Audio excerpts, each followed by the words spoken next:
Feels so good to be back live. I don't know, just wake up.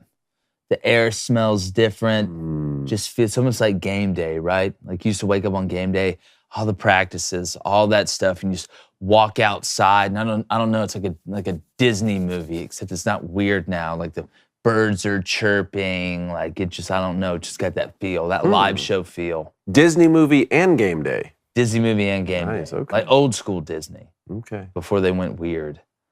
Like you know that feeling I'm talking about, right? No. Like you don't even want to eat breakfast, but it's out there. You drink 8 cups of coffee. Go hunt your own breakfast. That's exactly right. Go into the woods. 8 cups of coffee? Oh God! At least coaching wise. Now we had some players, and when I was planning to drink some coffee, but like coaching wise, I mean, it's at least a pot of coffee before 8:30. I mean, you're in that first meeting. Everybody's just, I mean, it's a Black Rifle commercial. Legitimate Black Rifle commercial. 8 cups of coffee for you over there? No, not really. There's some other things that you have to do 8 times. Like you can just do once and be good for 8 hours. Yeah, plan to just take pre-workout. He's also an insane person. But no, it's great to be back live. Got a lot to cover, obviously. Shout out to everybody. It's like we said, very excited for what we're working on. Everybody's like, hey, what happened? It's a good thing. Just wait. I can say nothing else, and I will say nothing else. It's an Owen Wilson situation for sure. But we got live calls today on a Thursday. All right, we're going to open those bad boys up. We got Shannon Terry coming on as well. Excited about that. But 1-855-236-3228. We want to hear from you about everything Booster Club. Let's get it hot. Let's get those feet chopping. Remember, if you donate, your question gets asked. I know there's going to be a lot of questions with the schedule release because we're turning that corner. We're turning that corner toward actual regular season football games. Got media days coming up as well. But the Denver Nuggets are the NBA champions. The Las Vegas Golden Knights hosted the Stanley Cup. And On3 Sports founder Shannon Terry stops by to talk SEC football schedules. It's a loaded Thursday, and we got live calls. I'm Jake Crane, and get emotional. It's Crane and Company.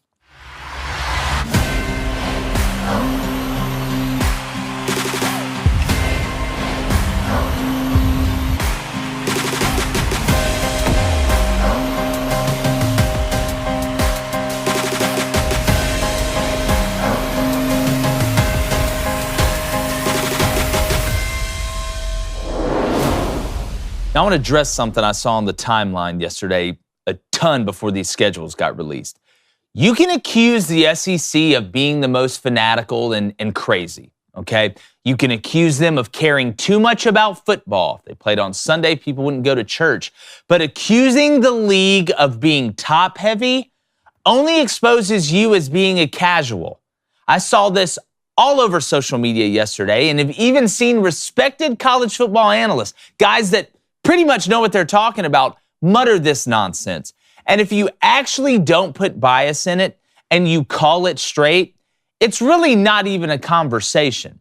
Now look, every schedule isn't created equally. We know that. And while some schedules are tougher than others, calling any SEC schedule easy makes absolutely no sense either. Those two arguments, for lack of a better term, are hot dog water. All right, now deconstructing the top-heavy comment is probably the easiest one to deconstruct. No other conference has had more than 3 different teams win a national title since 2000, okay? That's over 2 decades. The SEC has had 5, and 2 of the teams from the Big 12 are coming to the SEC next year. Now, the NFL draft hasn't been dominated by only 2 teams in the SEC either, but all of them, basically, outside of Vanderbilt. Take away Bama and UGA from last year's draft, and the Southeastern Conference would still have 10 more players drafted than the ACC, 12 more than the Big 12, and 15 more than the Pac-12. Now, when it comes to having an easy schedule, ask yourself this. Which team outside of the SEC would have had a better year if they were in the SEC than they did in their own conference? There may be 1 or 2 if I'm just being nice. Now, the hardest part about the SEC is the grind of having to go through the schedule. There really isn't a week off. You can insert the Vandy joke anywhere you want. And that doesn't mean if you're a fan of a team outside of the league that you don't matter or the team's not important. But the slander is unfounded and it's just flat out wrong. Now, I wish they'd go to a 9-game schedule. You've heard me talk about that. But I also live in reality. And any coach who's being honest would tell you that the SEC is the hardest league to navigate through. Texas and Oklahoma are about to find this out. Now, I love that each team in the league is going to have to play either Texas or OU in 2024.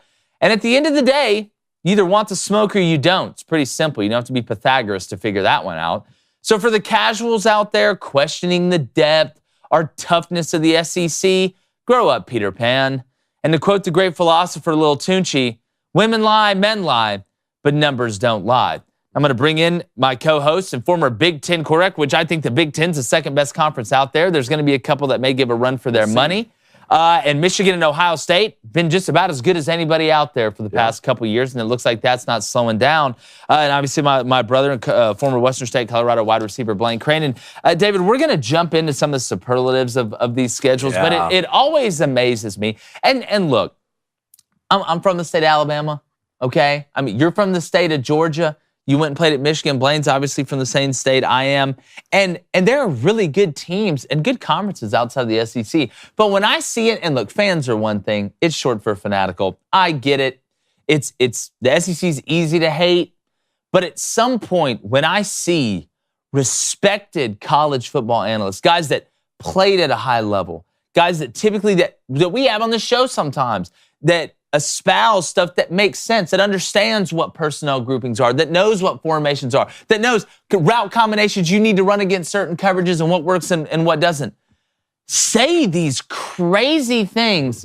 It's got to just be for clicks, First of all, right? I love that we're talking about the college football schedules for next season. Not even the one coming up now. Right? Only in college football. That's exactly You right. talk about being top-heavy and the success that the Big Ten had last year on finally getting 2 teams out of the 4 in the college football playoff. That was awesome. That was very exciting. But they were top-heavy last year. Yeah. I don't think the Big Ten, you were talking about being the second-best conference, despite making up 50% of the college football playoff, top to bottom, the Big Ten wasn't the second most exciting conference to watch last year. Exciting? I would agree with that. Yeah, I mean, like the that. games in the Big 12 and the Pac-12 last year were, I thought, more exciting than watching a lot of the games in the Big Ten. Now, Penn State was, I think, that third best team. And look, Wisconsin's going to be better. The Big Ten's going to get it figured out top to bottom. But this SEC schedule, I kind of want to just dive right into some of these schedules here that we're talking about. Another thing on the difficulty of a schedule, to your point, is it depends, too, on what kind of team you have. Like, I would rather have Georgia's team and play Georgia's schedule this upcoming season than have UMass's team and play UMass's schedule, right? But some of let's just talk about Alabama for a second. So Alabama's going to go on the road to LSU, Oklahoma, Tennessee, and then out of conference, Wisconsin next year. Okay, so they're going to have Wisconsin out of conference, and then your home games are Auburn, Georgia. For only the 5th time in 20 years, they're going to play Georgia in the regular season. South Carolina, you still get Missouri at home. Like, that's a tough schedule. You know what I find like the craziest thing is that Nick Saban came out and said, listen, I don't want to play Auburn, Tennessee, and LSU every year. So what they do in 2024, they gave him Auburn, they gave him LSU, they gave him Tennessee, they gave him Georgia, and they gave him Oklahoma. Oklahoma, too. It's the first time I've seen Alabama kind of get the short end of the stick. Yeah. And you brought up Georgia's schedule. Look, it's impossible to make an even schedule for everybody, right? Like that'll just never happen because teams are different and it's kind of cyclical. But there is always a schedule that the hardest team that has, the quote-unquote hardest schedule in the conference and the team that has the quote-unquote shortest schedule. It's kind of the Ben Affleck, Bruce Willis, Armageddon. Oh, no, I pushed you in back into the space shuttle when I drew the short end of the straw there. So you can make an argument within conference. But, Blaine, when you saw these schedules come out last night and then you kind of hear this stuff on social media, and look, I know it's social media and a lot of it's clickbait, and I mean, we're talking about it right now. But doesn't it just blow your mind to see people that know what they're talking about say stupid stuff? No, it's 2023. People just make stuff up and down any hill that's wrong. It's not about facts. It's not about being right. It's just about saying things that are just hot and trendy. It's hot. Why are we even talking about this? It's the SEC. Like you can look at a lot of conferences like, well, it's top heavy, it's this and that. When it comes to the SEC, buddy, just like most conferences, it's just different. You can say, oh, even you brought it up.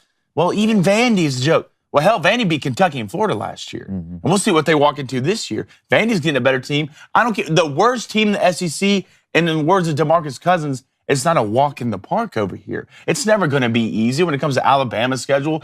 People make fun of Georgia's schedules all the time. But the teams Georgia had to run through, I mean, Ohio State, TCU, I mean, LSU, I mean, it's never easy. There's no excuses. People just Tennessee, people just running out of things to talk about. Because I just don't know why there's so many SEC haters when it comes to college football. It blows my mind. And people need to start worrying about their own conferences because it's getting better. The Pac-12 might be the second best conference this year. And then they're not going to be maybe an argument for the best conference this year because what's the SEC returning? Not a lot of what? Not a lot of quarterbacks. When it comes to the trenches, give me the SEC every time. When it comes to the quarterbacks, now you can start talking about other conferences, other teams, and other leagues. Yeah. And I do want to say this too. With Texas and Oklahoma, and I haven't seen this as much from Oklahoma fans, I'm starting to learn. Not that I didn't know this, but again, when it kind of comes into your realm, you understand it more. I think Oklahoma fans are a little more realistic about coming to the SEC than some Texas fans. Not all Texas fans. I don't want to paint everybody with a broad brush, but I'm seeing a lot of Texas fans talk like they're Bama or something like that. No, you're not. Okay, you haven't won anything in a long time, and if you think it's going to get easier over here, and the first person that'll tell you that is Sark. So to Texas fans and to some Oklahoma fans, you better strap in. This isn't like when Missouri came over to the league, snuck into the SEC championship game, and got absolutely, full throttled Charlie's Angels 3. You're going to come over here and take some licks, all right? Not that you can't compete or not that you're not a great addition. Obviously, you're a great addition. But some of these Texas fans are talking wild, and you are setting yourself up to get absolutely slapped around in this league. I'm just telling you, don't. The players won't. Sark won't. He's been in it. So I wanted to make sure and say that, but it's not all Texas fans. And we're going to talk to some Big 12 guys next week we've got lined up. I'm interested to see that. But let's go through, Cone, a couple more of these superlatives before we get to the booster. This is Oklahoma's schedule here. Now, keep in mind, only 3 of these will be true home games because they're going to play Texas in the Cotton Bowl, and they're designated to be a home team there. So that's one thing that's interesting, kind of has some Oklahoma fans a little bit upset, but that's just how you get the short end of the stick with one of those neutral site games. I want to talk about Texas's schedule real quick because here's what Texas is going to have. Keep in mind, in 2024, first of all, Texas goes to Ann Arbor to play Michigan on the road for the opening of this home and home. So before we even get to the SEC schedule, the Longhorns will go to the Wolverines. Then you're going to go to Arkansas. You get Vandy at home, Oklahoma at that neutral site like we talked about. On the road to Mississippi State and Auburn back-to-back. Alabama at home, go on the road to Death Valley and LSU. And then they end the season against Texas A&M at home. Texas A&M. First time since 2011, 119th meeting. Well, and I heard people say, and look, I get it. Auburn and LSU not playing. Auburn and LSU it's a rivalry, right? I mean, I know that divisions are going to be gone, but you look at the SEC West.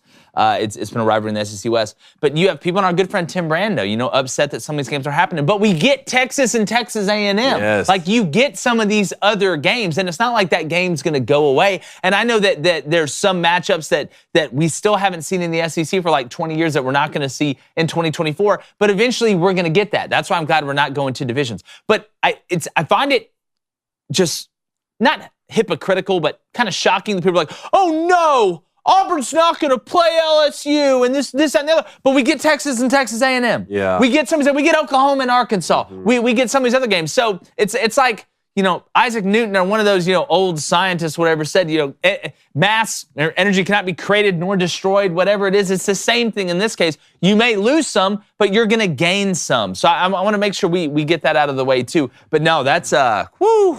I want to talk about Florida for a second, too, just because, kept LSU, because it's really interesting with some of these schools that have in-state, out-of-conference rivals. So here's Florida's home schedule for 2024. Kentucky, Ole Miss, LSU, Texas A&M, Miami, Central Florida, and then they'll get Samford. And then on the road, Tennessee, Texas, Florida State, Mississippi State, and then you'll get Georgia at your neutral site in the cocktail party. Guys, Florida 2024, I mean, that's insane. Well, and you remember, Blaine, when they talked about, going to the 9-game conference schedule, and some teams were like, we can't get out of our 2024 non-conference game. Well, you're finding out what some of these non-conference games are in 2024. It's an absolute fist fight. So that kind of lends more credence to not going to the 9 yet. What'd you expect? Like, what do you expect? Like, you're in the SEC, dude. Like even your out-of-conference game, you play a tough couple games. Like, it's every year. It's every year with every team. It's never going to be easy, all right? And if you want to, look, I've said this a while ago. Look, this is Billy Napier's last year coaching in Florida coming up. He's done it. So. You don't even think he makes it. You didn't think he makes it? No, I don't. I've said this when he got hired. I'm surprised he make it past 2 years. What is Graham? Is Graham from Wisconsin to come ball out in Florida? Yeah, no, he's not. I'm just saying, there's always going to be some coach, some team that's going to come complain about something. It's like the one team out of the 68 teams who make the college basketball NCAA tournament. The last one's going to complain about something. It's never going to be easy. You know what you can do? Trick your guys on believing you're only supposed to win 7 games. Like Kirby did. Like Kirby Smart, all right? If you want to complain, then complain. Hell, even Nick Saban's going to complain. It doesn't matter. It is what it is. Strap it up, get your ass on the field, and let's go play football. Helen, what do you say about excuses? If I wanted to talk about excuses, I'd talk to prisoners. That's exactly right. It's the truth. All right, we're going to get to the Booster Club. I can feel the heat coming off that. We got live calls as well, 1-855-236-3228. Tell us how you feel. It can be about anything, but it's time to take your style to the next level. All right, dressing for success can only help you look better and be more confident. So whether you're attending an important meeting, networking event, or you simply want to impress your colleagues, or I don't know, maybe that girl who won't go out with you because you don't dress good, our friends at Indochino have everything you need. From business casual, dress shirts, camp shirts, even blazers, like they played for UAB, Indochino offers a wide variety of options for every occasion. And it's not just shirts, all right? Indochino has high-end suits at affordable prices. Now you can look great at every event. David, show it to him. All right, boys. Show him that bad boy. Indochino suit, fresh out of the box. You love to see it. Here we go. And they even make them if you're 9 feet tall, like yes, David. they do. Made to measure, no matter how tall you are. Good-looking suit. Look at that, boys. How about that? Hey, you love to see it. Solid. All right, so the ordering process, David, was pretty easy for you. I'm guessing they make it really simple. It's streamlined. Put in your sizes, send it straight to the house, boys. You love to see it. And Indochino's camp shirts are the perfect addition to your summer wardrobe. So just look, go check out their site, browse through the options. They literally have a shirt perfect for the beach, the barbecue, camping, and any occasion, really. A few of our favorites, the pineapple banana shirt. All right, I do an order for one of those. Fierce tiger shirts and classic florals.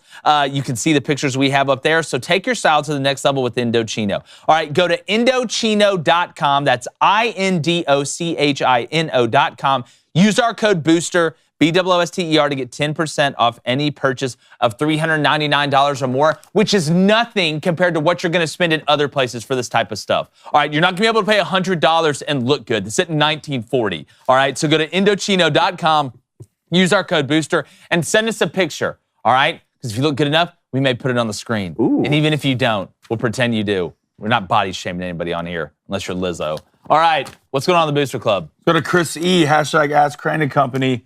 Why do I feel like the Big Ten and the SEC don't ever play each other out of conference games? Although I know Penn State played Auburn last year.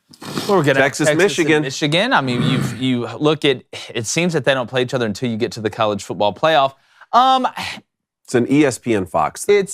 At the end of the day, a lot of it does come down to the TV situation. I was glad that Penn State played Auburn home and away. I thought that was a really good rivalry. I've always thought, just like you had in basketball, I think it'd be cool and it's doable in football, and I've said this for 3 years, you should have like a Big Ten SEC challenge. Yeah. And I know it's not as easy logistically in basketball when, you play so many games, but I've always found that, kind of fascinating. But typically you see the SEC, ACC, see a little bit of Big 12 SEC. Now you see Big 12 coming to the SEC.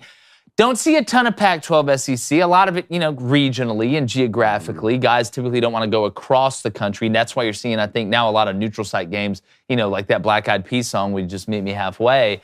Again, I'm all for seeing more Big Ten SEC. Yeah, I agree with Josh Pate the other day when he said he wants to see more conference cross-pollination earlier in the season. And we always love that. I'm already pumped for this Texas-Michigan home-and-home matchup. But more teams are going to be reluctant to schedule that now that you get more of these, USC and UCLA joining the Big Ten, Texas, Oklahoma joining the SEC. But I think we'll get more of it at the back end when the college football playoff is expanded. And that's another thing with these 2024 schedules. Remember, that will be the first year of the 12-team playoff. So stronger the schedule, better chance you have of getting in, better chance of controlling your own destiny, because the term bubble team is not going to be just for college basketball now.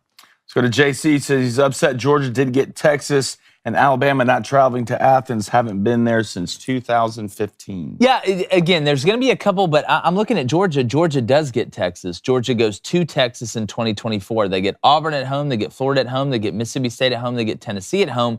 They go on the road to Bama, Kentucky, Ole Miss, and Texas. So Georgia does. So I'm not seeing that, man. Yeah, I've got it right here. SEC dropped it. This is from the Southeastern Conference, and you can see it right there. The Southeastern Conference Twitter handle that released it yesterday. So that's interesting because the schedule that I see the Texas 2024 schedule doesn't have Georgia coming to them. Yeah, I got it right here. It's from the SEC one. And I'm going straight off the Southeastern Conference's Twitter handle. All right, what else we got over there? We have, let's go to Texas Ed. What's up, Texas Ed? He says, what is a team that got hosed the most on the 2024 schedule? He is voting Georgia. And I don't know. I mean, I'm looking at Bama. Bama isn't a walk in the park either. I mean, it's funny that Georgia and Bama would have two of the hardest ones when they've been kind of the top dogs, but it just goes to show you it comes down to the matchups and the money. I mean, Bama's got Auburn at home. Bama's got Auburn, Georgia at home, which is obviously going to be tough games. LSU on the road, Oklahoma on the road, Tennessee on the road.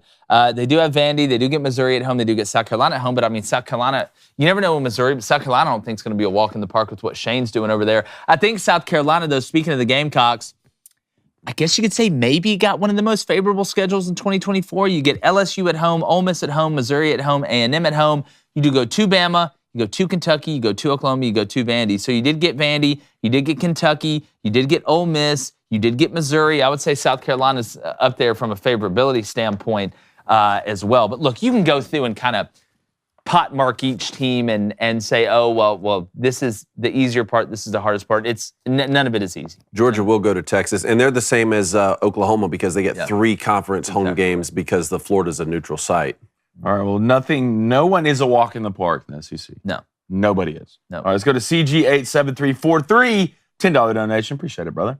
So, why do SEC teams play such cream puff teams? I get they have non-conference games, so why not make it a challenge? I'd rather watch Alabama play UCLA or even BYU rather than Louisiana Monroe. Well, okay, we're talking about 1 week out of the year, right? All right, Alabama's played one of the... Look at Alabama's non-conference schedules and starting out since Saban's been there. Look, we talked about this with Josh Pate. 1 week of playing. What's the difference between Louisiana Monroe and playing UNLV, like we talked about? Oh, well, you know, it blows my mind how you play one... That'd be like saying, you know what? I don't eat bread all year. But on Christmas, I'll eat a gingerbread cookie. Oh, well, you don't eat good. That's like saying that that argument to me is such a, and I appreciate the donation. It's such a bad argument. It's 1 week. It's 1 week. You know the funny part? Those teams, those Louisiana Monroes or whatever, and we see this in other conferences all the time. They play teams that aren't very good, but you don't ever hear about that. Why? Because it's not the SEC, right? So I get so tired of hearing that. It's good for Louisiana Monroe. They get money. All right, they get paid. It's not like Louisiana Monroe's paying to come get their ass kicked. But when you play this schedule, if I'm the head coach, schedule me 3 Louisiana Monroes. Give me 3 of them, especially with Texas and Oklahoma coming to the SEC. So what? Who do you want me to play now? I mean, who did you say, David? Texas going to Michigan? Yeah. They're going to play Michigan? Mm-hmm. You got Florida playing Miami? What the hell else do you want? I like that. I mean, that's good. That's good. I would rather Texas go play Michigan than play, some smaller school in Texas. We only get 12. Games. Yeah, but I mean, David, the SEC, when you look at the non-conference, I can go through most of the biggest. LSU's playing Florida State week 1. Yeah, no, that's awesome. And to your point on Alabama has been leading the country in this. Alabama for the last 10 years has been scheduling anyone and everyone Miami, that can get their Florida hands on. State. I can go down the list. But yeah, I mean, look, it's college football. You only get 12 of them. I don't want to watch Alabama play Louisiana Monroe. I get that some of these schools, they get money for having the teams come play them. But, yeah, I mean, look, schedule the toughest games you can, the most marquee games that you can. I know that you can't put it on the coaches because the coaches want to win the most games possible. That's why the athletic directors have to step in and say, hey, we're going to schedule these programs from across the conferences to get the most eyeballs on college football. Yeah, and if you said, okay, no more Louisiana Monroe, then you're going to have to put in another bye week. You're going to have to put in another bye week on the year because it's one of the reasons that game is played and it's where it's played is because it's such a battle of attrition going through each week. Okay, take out Louisiana Monroe. Yeah, let's put in Ohio State. Okay, great. Nobody's going to do that because it's not smart. All right, but the only way is if you put in another bye week. I think you're right. I think players would like that too. You know, I don't think players a little longer, and you're already backed up against Thanksgiving, and you can't really. But I think that bye week was so crucial to getting a rest on your body. I think players wouldn't mind 2 of them. All right, one more. Remember, donations get read first. Timely on the donations. So Ryan Gade, $5 donation. Appreciate it. Ryan says Jay should get an Indochino suit and the colors of a French flag. I think you'd look great in that. Look, I think you would look great. It's going to be crazy when you find out I've really worked for the CIA this whole time and for America, just doing stuff. It's just going to be crazy when that drops. No. Behind enemy lines, too. Sounds like such a French spy thing to say right there, right? Oh, yeah. Let's go to Cole Frink, $2 donation. Let's surprise. Wonder what this is. LeBron is mid, MJ's the GOAT. # Trader Jake for life. Okay. I'm just so glad this turned into a thing. Death taxes and Cole Frink. I'm just so glad it turned into a thing. All right, let's go to SGB Trust Tree. The last 2 seasons, UGA has beaten Michigan, Ohio State, Alabama, LSU, Clemson, Florida, Auburn. It's not good enough, though. Tennessee twice and Oregon. I don't want to hear crap about they don't play anymore. Yeah, it's such a false argument. It's like, again, it's just, I guess you're so sick of just seeing the SEC win that you can't stand it. Not just beat those teams. Yeah, 65-7. Stomped all of them down. They have to put a special council together to find out what happened with TCU. But you don't need to put a special council together to figure out what's for dinner, and that's our friends over at HelloFresh. They deliver mouth-watering, chef-crafted recipes and fresh ingredients to your door so you can spend your summer doing, well, whatever you want. And if you don't know, all right, you got Taco Tuesdays, obviously every week, and HelloFresh has an amazing recipe for their one-pan Santa Fe pork tacos with Monterey Jack and cilantro lime slaw. Look, it's Thursday. All right, but you call it Taco Thursday. Doesn't matter. It's still delicious. All right, these tacos are just one of 40 recipes to choose from weekly with the options to please even the pickiest eaters. You'll always find meals everyone at the table will enjoy. They have new snacks, meals, and more to add to your weekly order, like their fun s'mores bundle. Some more what? Some more deliciousness. How about that? All right? And it's perfect for summer fun with your kids and with friends. And with so much variety, there are options for everyone and every lifestyle. So do us a favor. Help support the show as well. Go to HelloFresh.com/booster16. Not just booster, it's HelloFresh.com/booster16 for 16 free meals plus free shipping. That's right, 16 free meals. All right? You don't get that anywhere else. All right, so go to HelloFresh.com/booster16. Make sure to use that promo code. It's booster16. HelloFresh.com/booster16. America's #1 meal kit. Oh, hello. Guess what? You're fresh. How about that? Let's get to rapid fire here, Coney. All right, first up, I have a button for that. Yes, you do. Pew. First up, the Denver Nuggets, NBA champs, boys. Nikola Jokic and the gang closed it out in 5. Yeah. Called it. Flaming called it in 5. We had it in 6. Yep. I believe. Was surprised Miami wasn't able to win Game 4 at home. I thought they'd find a way, but then when I saw Stephen A. Smith and all them pick the Heat, I knew it was doomed. But we had already done the show that morning, so we were screwed either way. But you got to give credit to the Nuggets. I've talked about this a ton. Team basketball, man. I enjoyed these playoffs, really, and this finals, even though it was only 5 games. Because guess what? The only drama was on the court. And the way they played, the style they played. And our good friend Gary Sheffield Jr., we're going to have back on and talk Major League Baseball here at some point as we get toward the trade deadline, was like, well, it's not good for the marketing of basketball. Well, I'm going to tell you something. I don't care about the marketing of basketball, okay? I enjoy watching good basketball. I enjoy watching great passing, efficient ball, smart decisions, good schematics, adjusted. Are we running the 4-1 zone? Are we going to play man? Why is Aaron Gordon shoving everybody in the locker? How do we adjust? But I do want to give credit to the Nuggets. Their first NBA title ever, the Golden Knights, won their first first Stanley Cup ever as well. They were an expansion team, though. It's a little bit different. I think 48 years. And you really start to ask yourself, all right, now that Jokic has a title, where is he all time? And I'm going to tell you what. I got some stuff pulled up here. I know everybody else does too. But the more I look into this, guys, I mean, I think he's the top 10 center of all time already, and I'll dive into it more. But I do want to get y'all's thoughts. Not surprised here, and the people that are dogging the Heat, I think this is one of the best coaching jobs I've ever seen by a head coach in the NBA, and Eric Spoelstra. They do need to add some pieces. We're going to get into that too. Yeah, I don't know why anybody would dog the Heat, man, with what they've accomplished. They're dogging Jimmy Butler. And how they have accomplished it. I don't know. Well, those people don't really get it, in my opinion. I think Jokic is a top 5 center for sure right now. Well, of all time. Of all time. Yeah. I think you can make a legit argument he's top 3. But great for the Nuggets. It's a great team win. Great for Coach Malone. Love the way they play basketball, even from a passing to a defensive standpoint. But I do think, and we had this conversation last time on the show, when it comes to like championships, you want to talk about dynasty. Dynasty, I would consider a dynasty 3 years of being a champion. In a row. In a row. What about 3 out of 4? Not in a row, just 3 in general. I think 3 in a 5 year, 3 in a 5 year, 6 year span. Okay, I'd say 3 and a 5 maybe. I like the pieces they have, and you got to think who didn't play this year. Reggie Jackson was banged up. I like Michael Porter Jr., but I do think they're going to need another piece to come in. Maybe not a huge piece, but a solid piece.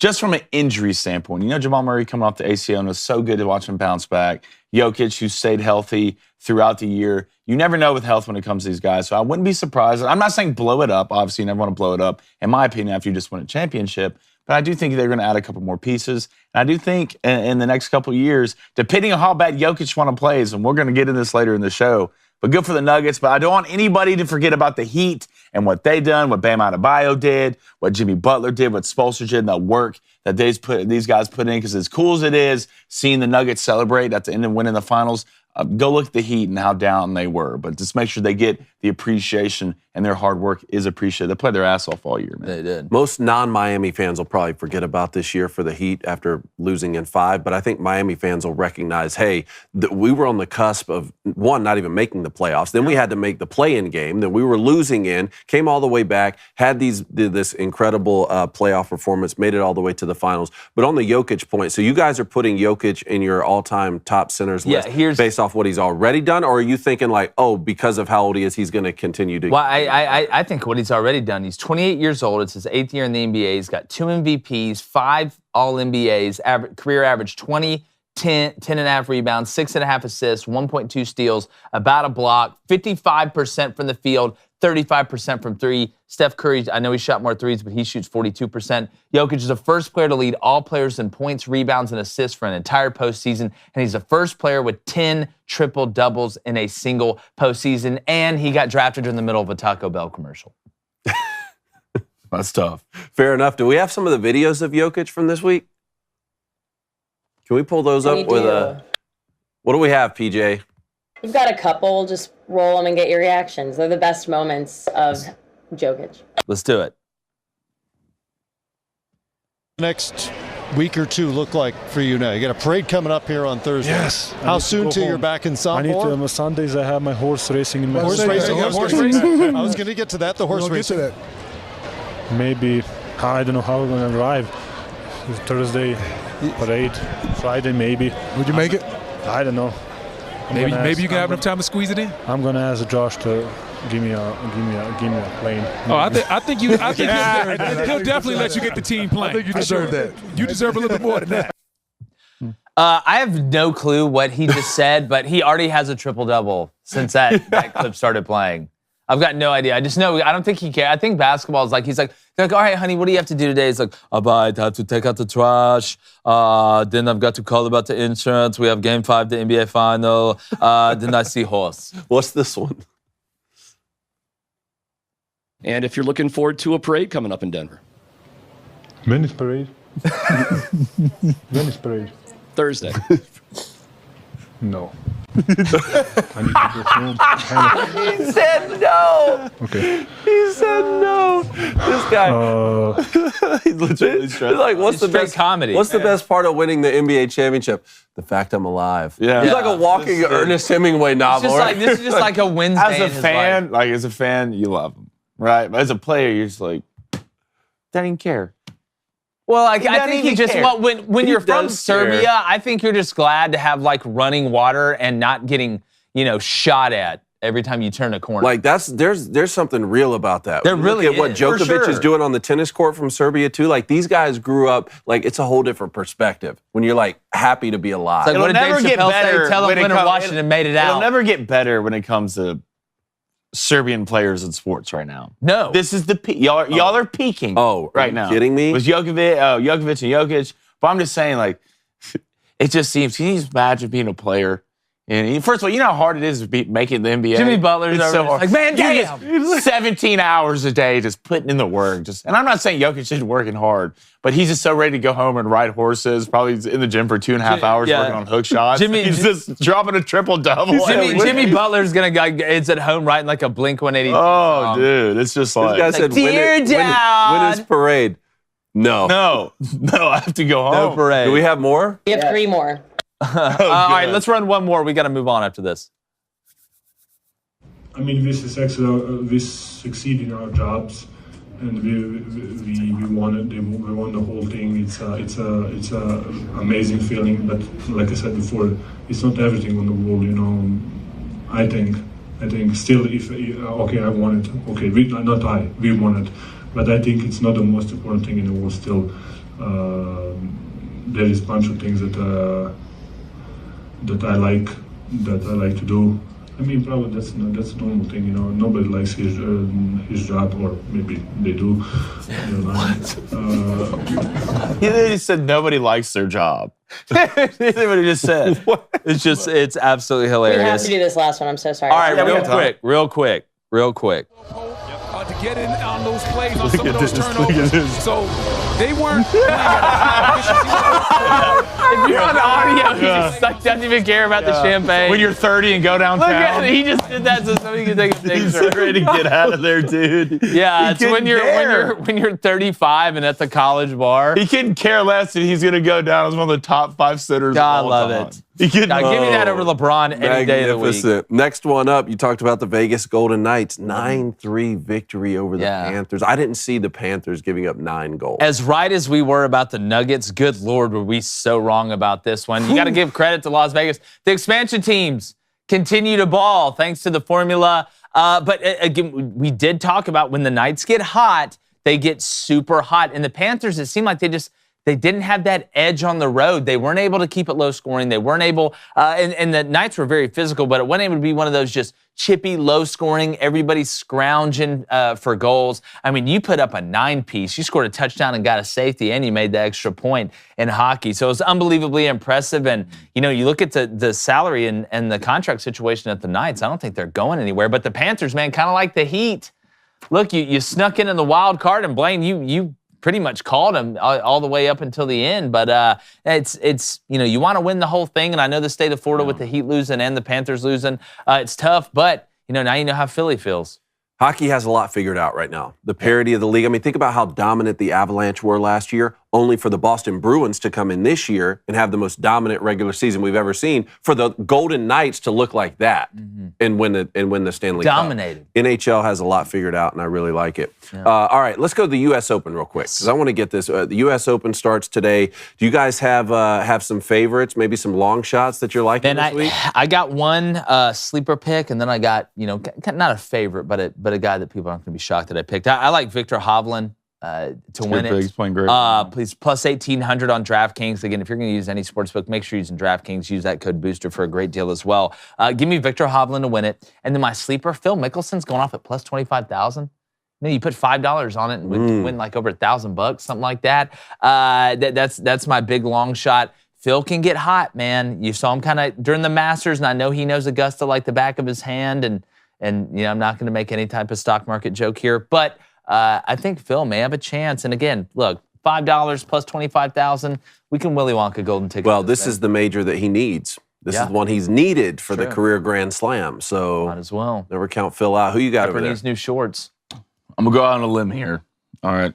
For my first one, I'm going to take Scotty Chef. Oh, wow. Yeah, I'm going to go out on a limb. I know not a lot of people are going to pick him. You're so bold and brave. Scotty Chef, I feel like he's going to have a phenomenal term. He might win it. But my second one, you know, what are we considering like a sleeper? Like what odds? What are we capping odds at? I don't think it's an odds cap. I think it's just somebody that a lot of people aren't picking.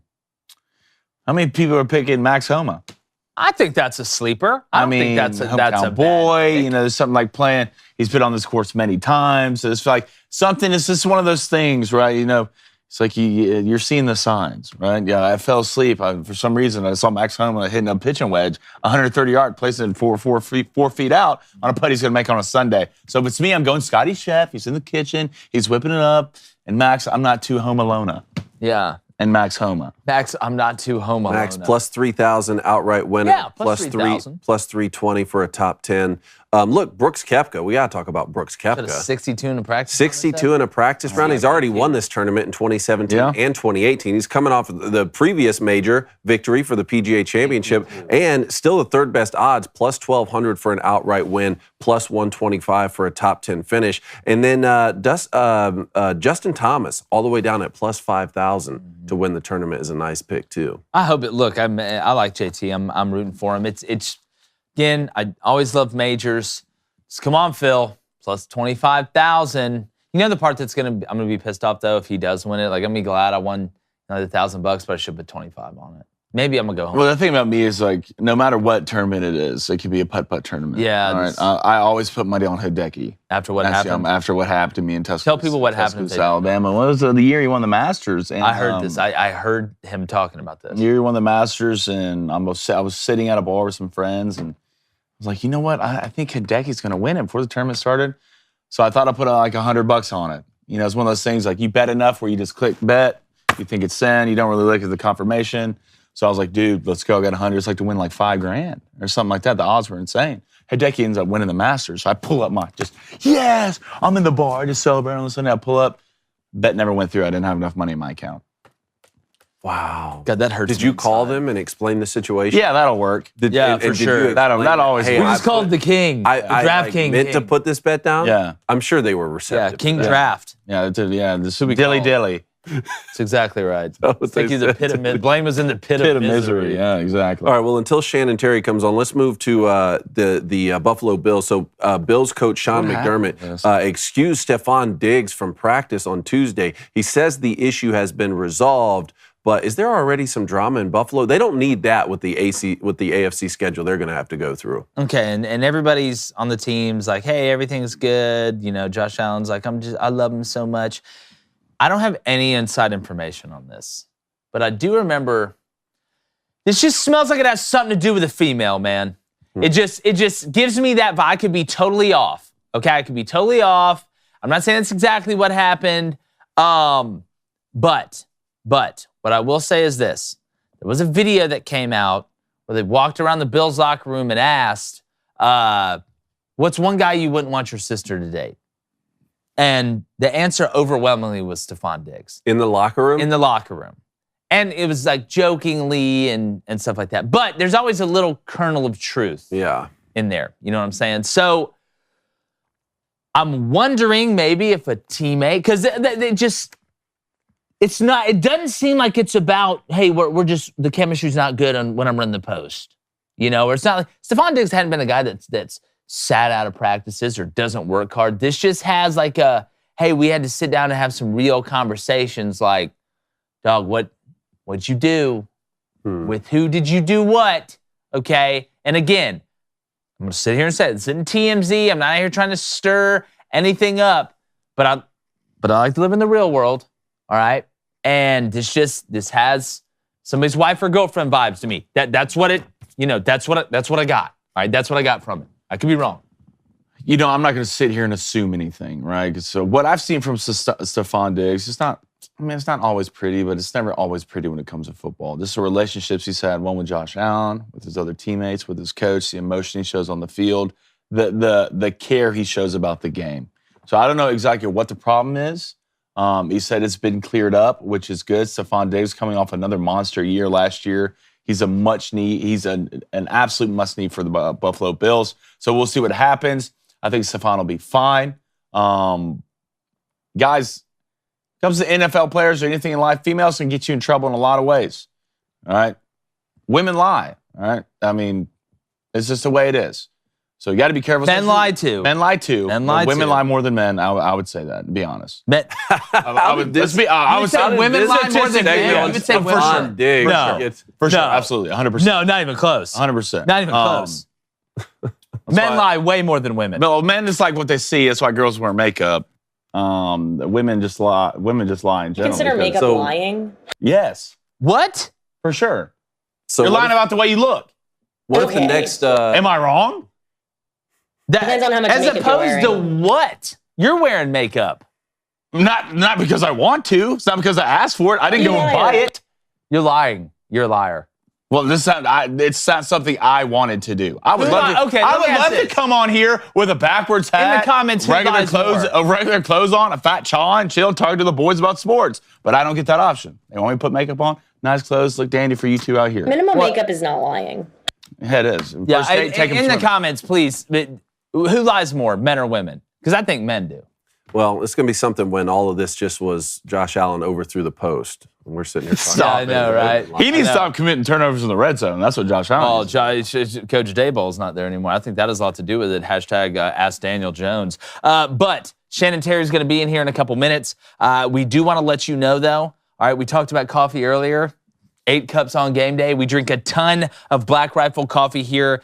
Father's Day's coming up quickly, guys. It's this weekend, right, David? You're Yes. a father. You have it circled on the You're a calendar. papa. Blaine, you too. As I was thinking about what I'm getting for Father's Day, I thought there's no better gift than Black Rifle coffee. We know dads are busy, all right? All of them are. He doesn't always have time to brew coffee the traditional way each morning. That's why he's gonna love Black Rifle Coffee's ready-to-drink cans. It's the hurry-up offensive coffee. Ready-to-drink coffee is perfect for people who need their coffee quickly. Each contains at least 200 milligrams of caffeine, and listen to these flavors. They're fantastic. Vanilla bomb, an explosion of deliciousness. Salted caramel, oh my God, it's the best thing I've ever had. Mocha speaks for itself, and vanilla caramel, pour it all over me. Can we have all 4 at the same time? You mean you want a vanilla bomb, salted caramel, mocha, vanilla caramel? As they say in the office, the works. That's exactly right. Yeah, you'll be awake for 3 years. Black Rifle Coffee is a veteran-founded coffee company operated by principled men and women who honor those who protect, defend, and support our country. With every purchase you make, they give back. Stop running out of coffee and sign up for a coffee club subscription to have Black Rifle Coffee delivered straight to your door on a schedule. All right, we call that the process. How about that, Saban? Coffee Club subscribers receive their high-quality coffee at lower prices with free shipping. Plus, they get early access to exclusive deals and prices. So, need you to do this. Save money and drink America's coffee. Go to blackriflecoffee.com and use promo code BOOSTER at checkout for 10% off your one-time purchase or first coffee club order. That's blackriflecoffee.com. Promo code BOOSTER, BOOSTER for 10% off. You can also find it in grocery and convenience stores near you, but we all know you want to go to blackriflecoffee.com and use that promo code BOOSTER. Look, man, Blaine and I ran into someone with a Black Rifle Coffee shirt on yesterday, told them about the promo code. They pulled up their phone and used it. Right They in never front of even us. seen this show. Little do they know, they're in the Booster Club. That's exactly right. We had a ton of people order Good Ranchers too, so make sure you do that because it's basically like stealing. I'm ready for this Flamin' Dragon brew to come out. Yeah, how about the Flaming Dragon candle? Make sure you go get that Flaming Dragon candle. Are you really a Booster Club member if you don't have one? Yeah. No. Does your house smell great without one? No, it doesn't. But it will when you get one. And he won't burn your house down. Yeah, when how you're much not do you there. like your house? Yeah. Because there's not a Flaming Dragon candle in it. Well, there's a bridge down here you're going to be living in a couple weeks. If there's not a flaming dragon candle in it, there's going to be one over. That's exactly what right. you're saying. A real Game of Thrones situation. For sure. King's Landing? Yeah, we all know how that ended. All right, I want to get to the Booster Club before we run through these these College World Series matches. Let's get some donations real quick. So Get the it. Jimbo Eagle, $20 donation. Jimbo, appreciate it, brother. Question for Blaine, a.k.a. will never see an enemy alive. You're damn right. You mentioned earlier that week that the Nuggets need one more solid piece to potentially be a dynasty. Could Bradley Beal be that guy since he may be on the trade blog? Look, Bradley's a 25-5-5 guy. How would he fit, though?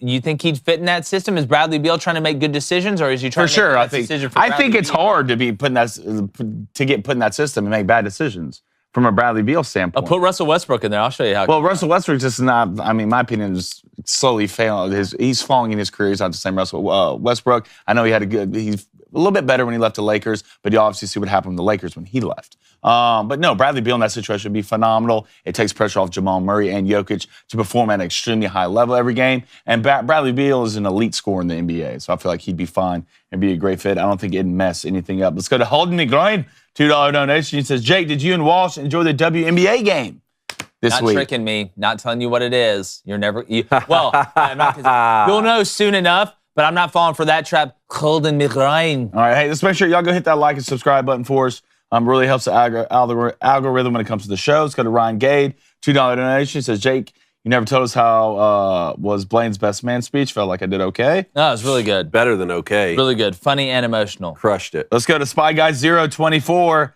$10 donation. Appreciate it. He says, Blaine, you missed the chat this Friday, but I was wondering, why do teams after winning a championship, a lot of questions, blow up the team instead of building off momentum like the Nationals? I feel like every sport's different, but I feel like I don't feel like it needs to be a nuclear explosion, but I do think there needs to be minor explosions within the team to change something. Well, it just depends. It's it depends on the system, depends on the situation. I don't think you ever blow everything up after you win a championship. The Nuggets are young enough where I don't think you have to blow anything up. I don't think you need another piece. We had that argument. I'm not going to dive into it again, but it's one thing if you have an old team or that Frankenstein team that you put together that you can't afford to keep together for the next 2 or 3 years. I don't know, like the Rams. Okay, it's all circumstantial. All right, one more. I want to get to calls and then Shannon Terry's. All right, let's go to Byron Davis, $10 donation. It says, Bone Collector, the Georgia/Clemson game, the score was 10-3. DJU threw it, and his inspiration. I think you meant to say interception. That was inspiration. Through interception, that was the closest game. Their 2 national championship years. # y'all the best. Man, imagine that was the opener that week when we had just gone to Colin Cowherd's network. Yep. Imagine that being the last closest game they really had. I mean, I know they have Missouri on the road and stuff like that, but at the that first game at the beginning of that season, we're like, oh, okay, another great, tight college football season. Yeah. And look what Georgia's done in the 24 months since then. It's been crazy. I think that goes to show you that Clemson built themselves up on the trenches. That's how you have to do it. It's the only way you're going to compete with teams, the top teams out of the SEC and in the Big Ten. How did Michigan get? And Michigan's always had good guys up front, but I think right now they are one of the most dominant teams on both sides of the line of scrimmage, and that's why they've been able to give it to Ohio State these past couple years. But let's get to phone calls and then Shannon Terry. Let's take some calls. Matthew in Greenwood. What's going on, Matthew? What's up, guys? Heartbroken Hog here. What's up, dog? What's up, buddy? I wasn't heartbroken last night. I had to let out a woo pig suey when I saw that Arkansas schedule. There you go. So you got Matthew, you got LSU at home, you got Ole Miss at home, Tennessee at home, Texas at home. You go to Auburn, you go to Mississippi State, you go to Missouri, you go to Texas A&M. Look, y'all made good. Y'all made good, in my opinion, for about as good as you can make. Yeah, I think that looks like it could be easily a 9 to 10 win season if we keep our recruiting and hit the transfer portal right next year. Yeah, well, it's put you in a position to where, you got to take care of a lot of the other stuff. Got to get more depth on defense still. But again, if we're going to put pole positions for teams after this came out, I mean, Arkansas, you'd be sitting probably top 3-5 there, getting ready to kind of make a run at it. Be like F1 where only 2 different guys win. Yeah, for sure. Yeah, I think the SEC finally did Arkansas a solid when normally it seems like we get the short end of the stick, like in that COVID year.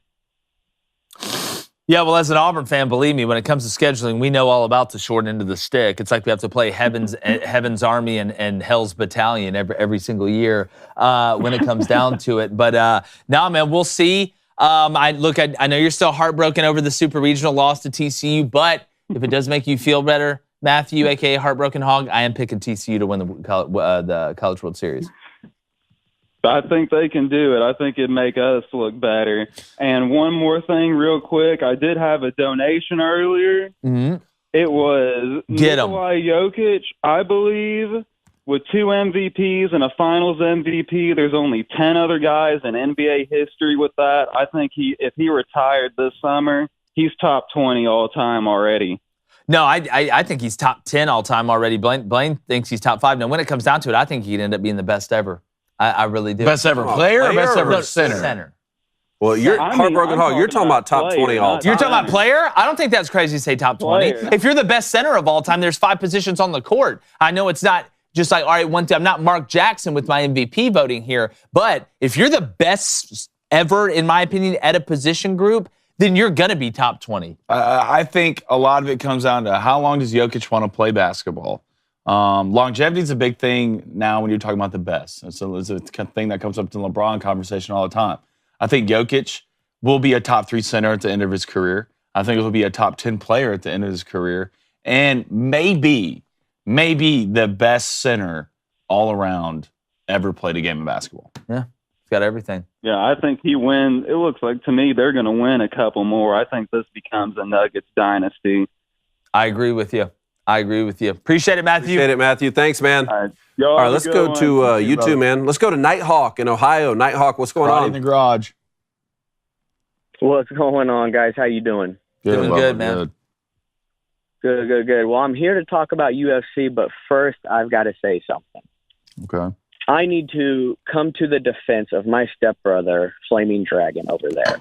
Nighthawk. Everyone that's talking crap about how he pronounces words as if he's a delivery guy on Big Daddy. The word may be hippopotamus, but if he pronounces it heap up anonymous, it's okay.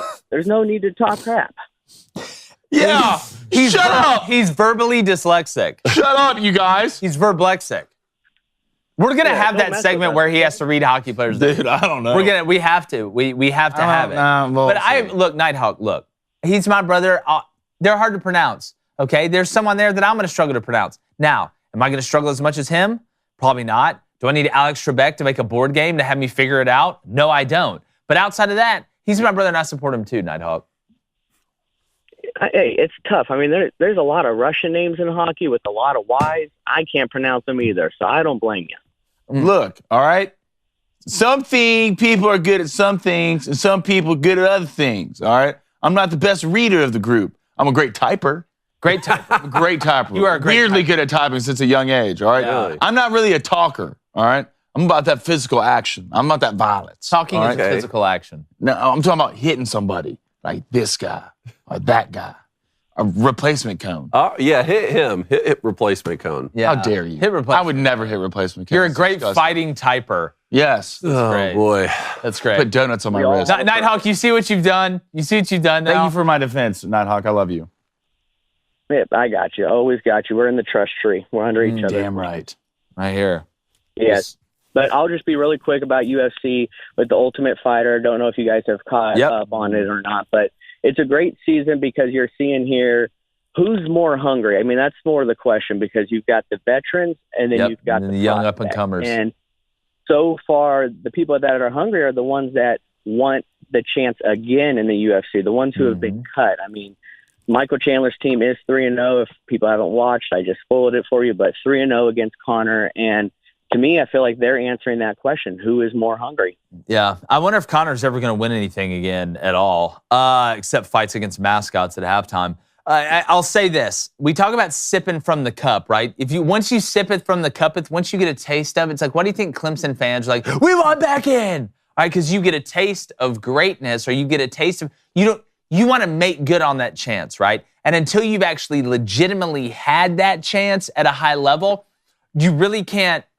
I think it's harder for younger people who are working their way up than guys who are in there. It's like minor leaguers, right? Who went up to the big leagues for a couple games, maybe a couple months, didn't do well, got sent back down. I mean, come on, man. Like, you want to live that life, right? You want to be a high roller, right? You want to be a baller, shot caller. Insert rap lyric here. So, look, it's been fantastic. I like the way it's been set up as well. I do, too. And I like these guys when they win, they go celebrate in front of Dana White, like right in front of the octagon. And Jeremy's Razors is a sponsor of the Ultimate Fighter as well, which is really cool.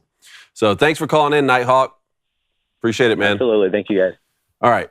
More calls? Yeah, let's go to one more. But before that, all right, if you're feeling stressed, anxious, or simply seeking a moment of peace and tranquility, the Hallow app has something for you. Hallow offers an incredible range of guided meditations and prayers that are designed to help you deepen your spirituality and strengthen your connection to God. With Hallow, you can explore different themes and types of prayer and meditation, such as gratitude, forgiveness, and centering prayer. You can also choose from different lengths of meditation to fit your schedule, whether you have a few minutes or an hour. Its user-friendly interface and hundreds of guided meditations has quickly become a go-to resource for people seeking spiritual growth and healing. So listen, download the app for free at hallow.com. That's HALLOW.com/booster. That's HALLOW.com/booster. You can set prayer reminders and track your progress along the way. It's truly transformative and will help you connect with your faith on a deeper level. So what are you waiting for? Download the Hallow app today, hallow.com/booster. That's hallow.com/booster for an exclusive 3-month free trial of all 6,000 plus prayers and meditations.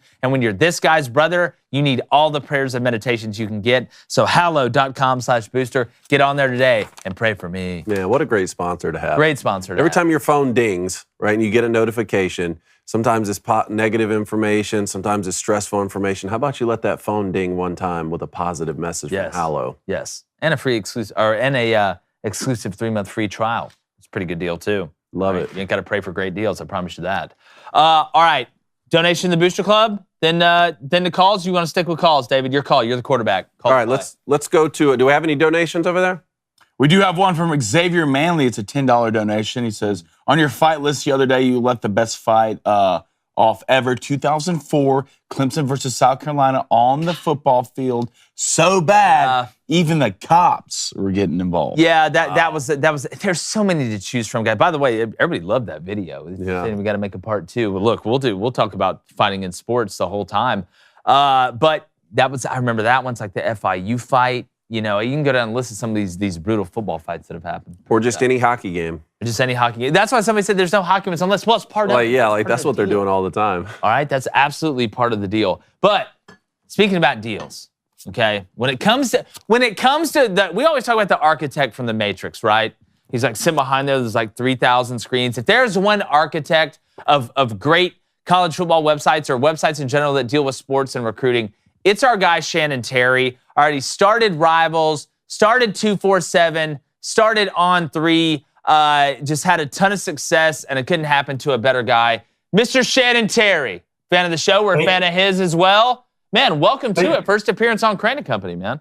I've been waiting for my invite. This is, you guys have a great show. Appreciate the invite. I barely made it. A little pickup basketball this morning. So nice. This isn't normal work attire. But I'm glad to be here. Well, Shannon, we're glad to have you, man. It's always great to talk to you. How'd you play this morning? Did you play pretty good? Are you fundamental? Are you more Drew Timmy from Gonzaga? Or are you a little bit of Jason Williams? You know, making moves out there. I'm old as dirt, so you know, I don't know. I've been all the things. Right now, I'm just trying to like keep a resting heart rate. There you go. But it's fun. I've been playing with a group here in Nashville for 30 years, and so wow, most of the relationships that I have actually come through that game. So sports, it's the great collector. It's the great haven of friendships. Shannon, I want to get to obviously the scheduling stuff that came out in college football in general. I know you're as plugged in as anybody. That's why your nickname's the Lamp.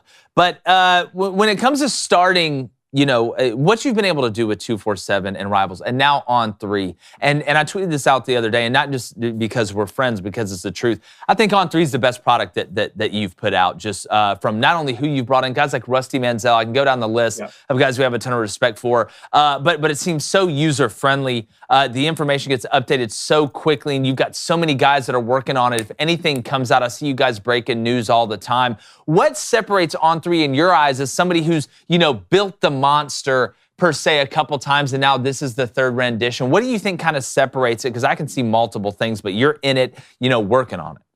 Yeah, I mean, first thing is our 2-year anniversary is August 1st, so we're still a baby puppy at this stage, but there's no question it's our best work. And the first reason is, you know, this is my 27th year, you know, doing this, and so you learn a lot. You know, those 27 years come with millions of mistakes and things you would like to do different. And at my age right now, you know, we're not doing this to mess around. We're doing this to build, you know, the next major sports brand. So there's a lot of experiences along the way. The timing is really good. There's a conflation of every event you can think of in college sports, whether it's, conference realignments, NIL, importance of recruiting, the influence of college coaches, all these different things. Are so much to talk about. But the thing that separates On3, I think, from where journalism and sports has been the last few years is that we're building this thing on original reporting, authentic coverage, and people that have connections. So, the last, say, 15 years was a heavy social search play, a lot of people with a lot of voice. But I've gone out and I've tried to hire people that talk to the Kirby Smarts, that talk to the Nick Sabans, that are connected. And I think that's what separates us and what will continue to separate us.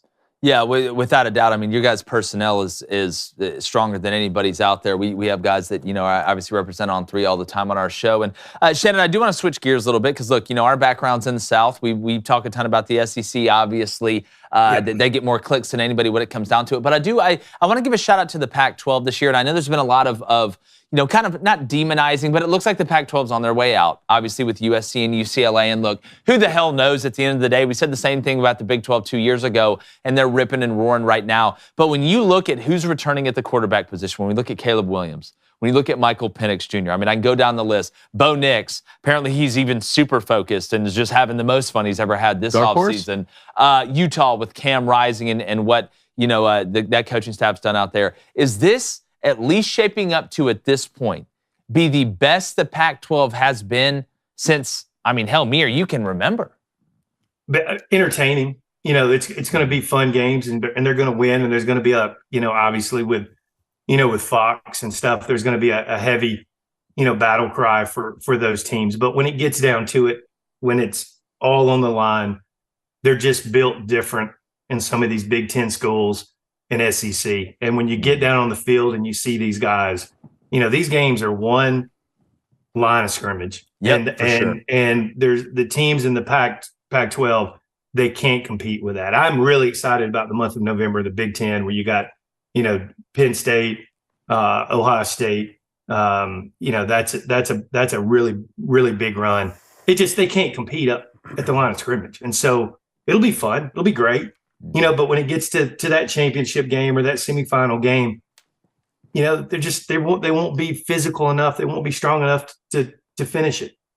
Yeah, and it's something we've seen. I think that's why Utah's been able to separate themselves the past couple of years, because when it does come down to physicality, they're not on the same level, obviously, as the top schools in the SEC. They're physical, right? Oklahoma State and Baylor. How did they move up in the Big 12? They're basically playing 7-on-7 in the Big 12 for the past 12 years. Well, they started kicking people's ass left and right a little bit, trying to move up a little bit, and I think that's how they separate themselves. And Cone, we talked about Michigan. Just continuing to get better up front. No doubt. And Shannon, I just want to say thanks for all your work over the years. As someone who was fortunate enough to get recruited and to play college football, that rival site, growing up and being in high school was instrumental to a lot of guys getting looks and being able to live out their college dreams. So thanks for all your work. And college athletics has changed more in the past couple years than it has in the previous couple decades, with name, image, and likeness and the transfer portal. And what I always say is guys who grew up loving college football like we did never did so because we thought, the guys out there aren't getting paid or they're getting exploited and that's what's excited about it. No, there's just something special about the college game.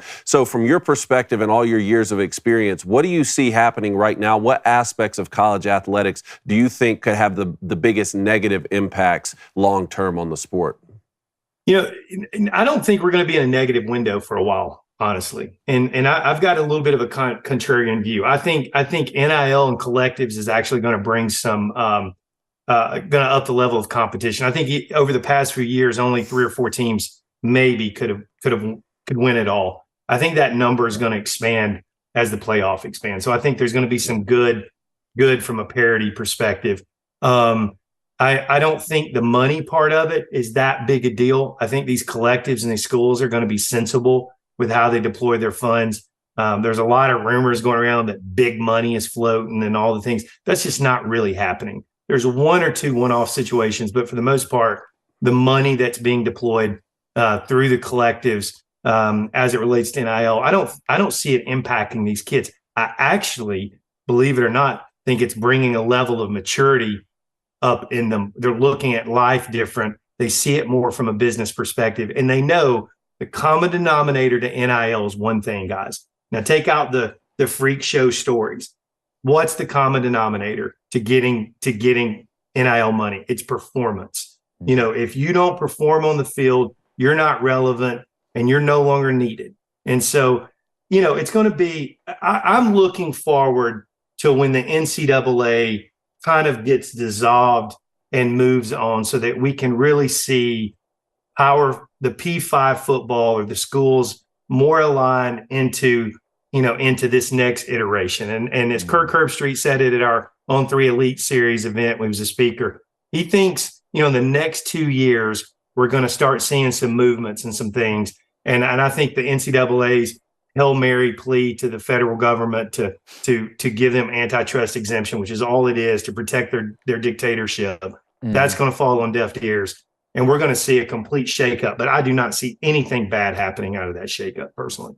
Good. Well, Shannon, we always talk about the big dogs, the Alabama, the Georgias, but I want to know, do you have a team in your mind that's going to pull another, maybe a TCU from last year, who can flip it in 1 year, a team that hasn't got there? Is there kind of a sleeper in your head that can maybe make that run this year?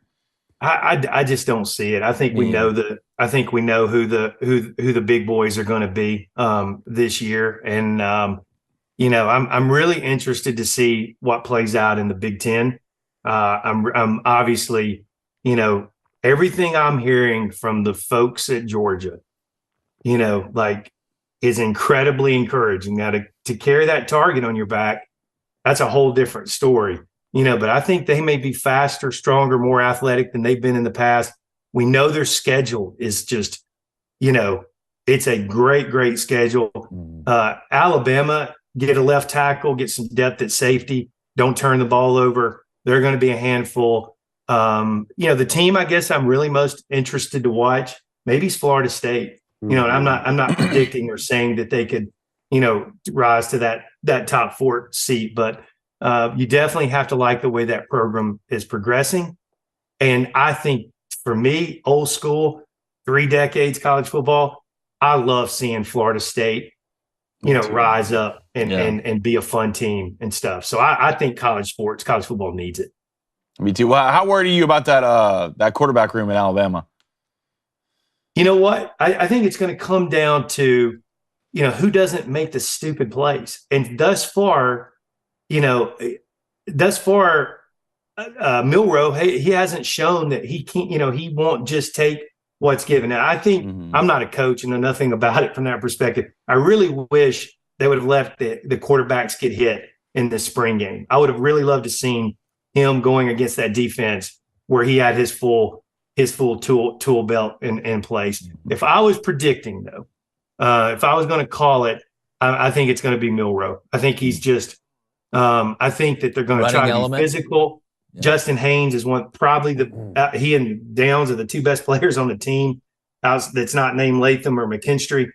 Hey, they're going to get the ball to Haynes. They're going to run. They're going to be a physical brand of football, and you're going to have to count for Milroe. He's a physical specimen.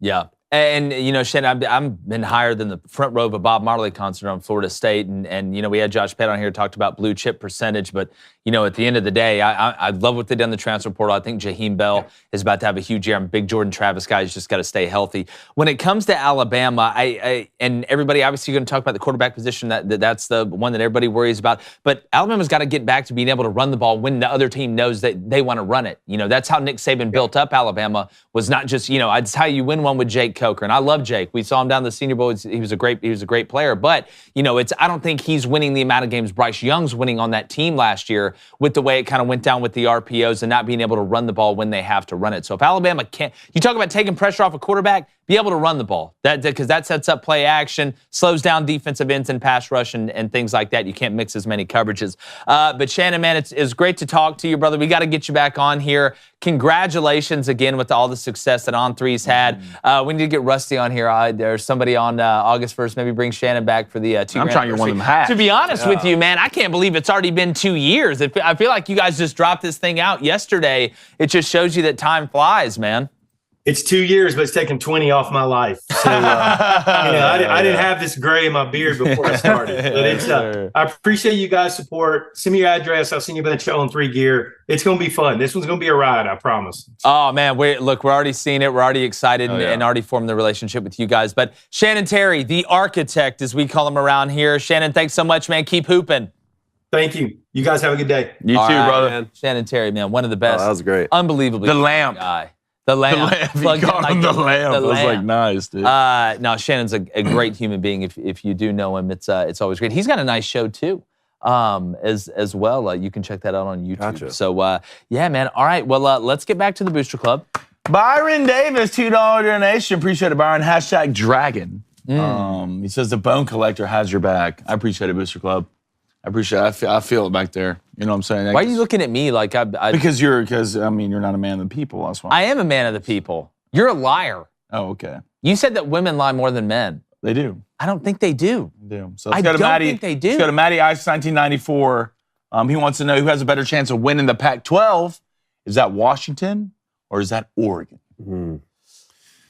God, same but different, but still same. Give schedule.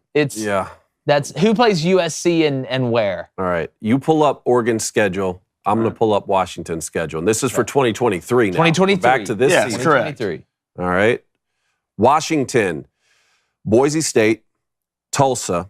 Win-win. On the road to Michigan State. Win. Cal. Win. At Arizona. Win. They get Oregon at home. Loss. Arizona State at home. Win. Back-to-back on the road at Stanford and at Southern Cal. Win-loss. Utah at home. On the road to Oregon State, and then end with Washington State at home. All right, give me Oregon's fine. All right, you have week 1, win.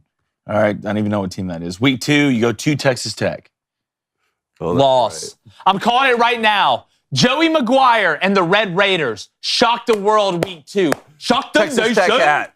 There it is. Shocked the nation. Guns up. There it is. I think Oregon wins that game. Okay, well, I think you're week wrong. 3, Hawaii at home. Win. It's a win. You have Deion Sanders and the boys coming to the crib. Can I say this though? No. Texas Tech not in the Pac-12, so that has nothing to do with bearing on the Pac-12. But I do think Texas Tech wins it. Colorado at home. They'll kill them. You go to Stanford. They're dead. You go to Washington. Ooh. I think you win that game. I think Oregon wins that game. I think you're a liar. You have Washington State at home. It's a win. Okay, you go to Utah. Give me Washington. Give me Washington. I love Dan Lanning. I'm reading Oregon's schedule. Yeah, I know Washington. that. I said, give me what you said. Oh, you're already done. That's not. That's heard enough. Yeah. Oh. You go to Washington and to Utah? No. Do they play USC? At home. Did you have Arizona State on the road and you have Oregon State at home?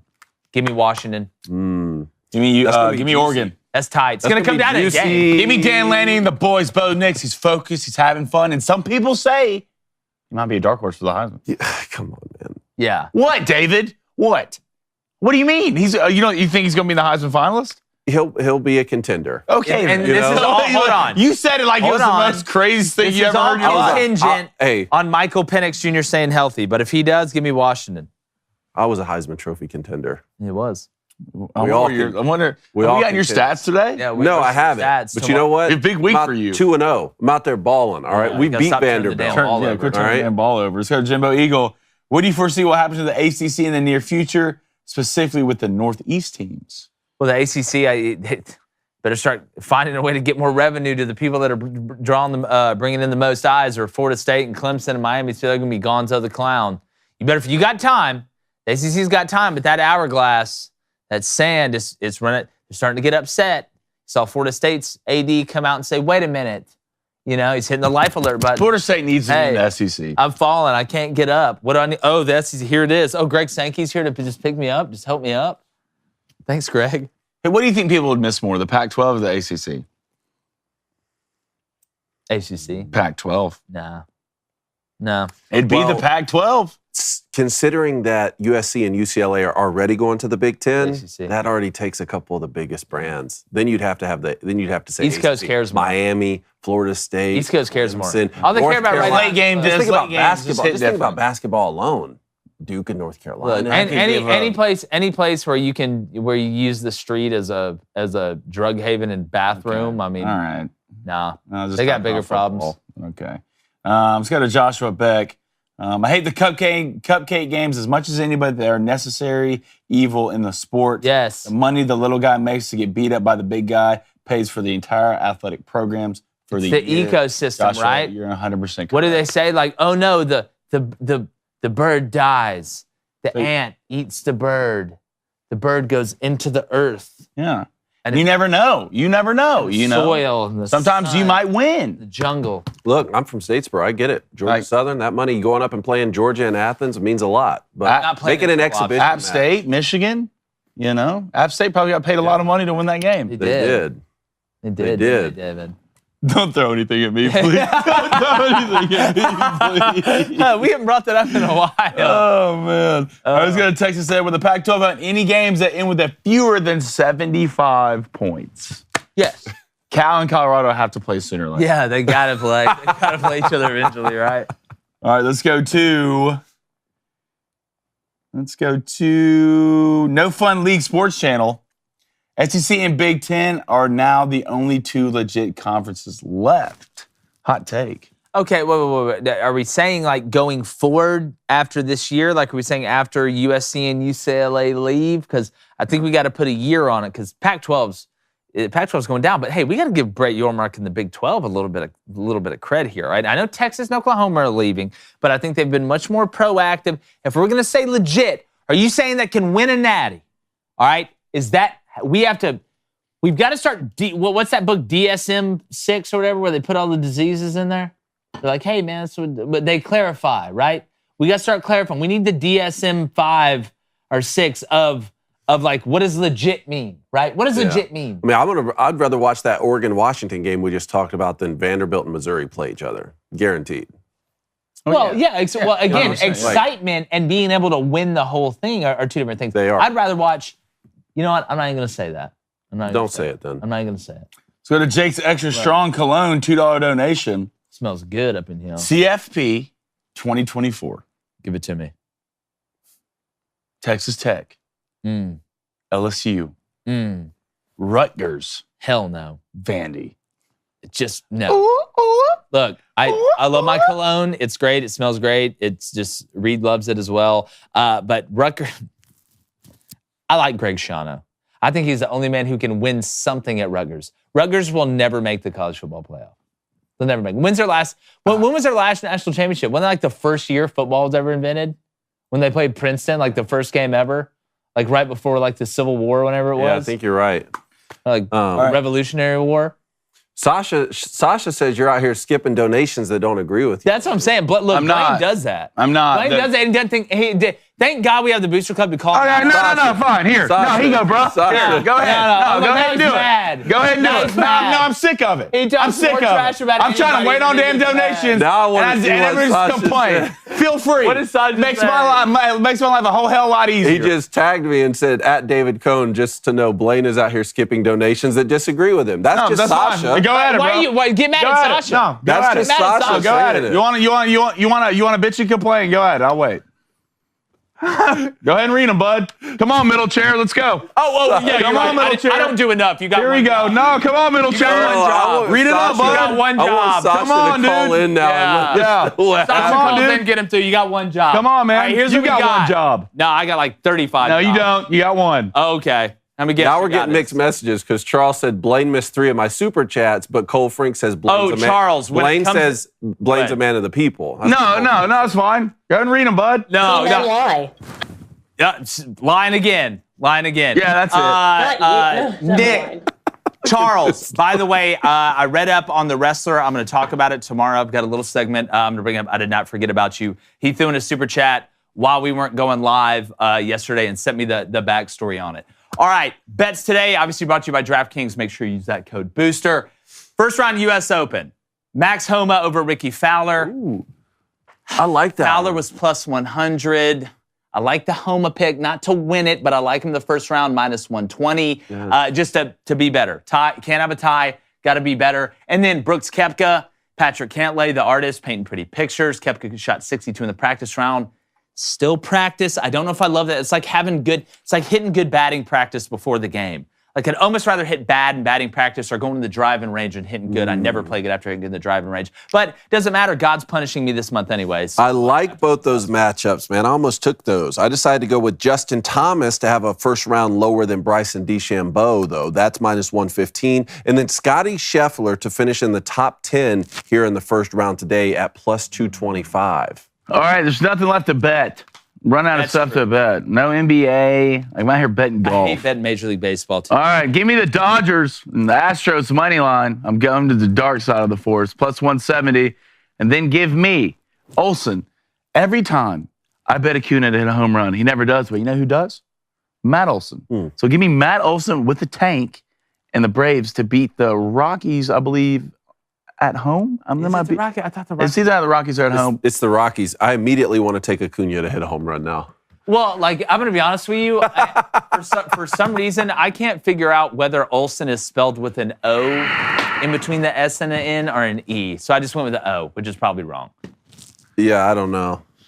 Go, Matt, please, one time for the city. All right. Hold on, and if that hits, Braves did sweep the Tigers yesterday, but the Nerfy didn't hit, of course it didn't. It is with an O. It is with an O. Yeah. Nice. All right. Baby Cone, or excuse me, Ace Cone. My bad. Didn't mean to misname, dead name Ace Cone there. Rays, A's, Nerfy, minus 120. And then Dylan Cease, absolutely pumping gasoline. I like the White Sox, man, even though they beat the Dodgers last night, screwed up my parlay. Over 5.5 Ks. That's at minus 120. All right. By the way, Ace is leading the month. I think Blaine's in second. I think you're in third. I don't matter anymore. Done like, it's not a good situation. I don't know how many bets I'm missing at this point. It's a good bet. I only think it's like 4.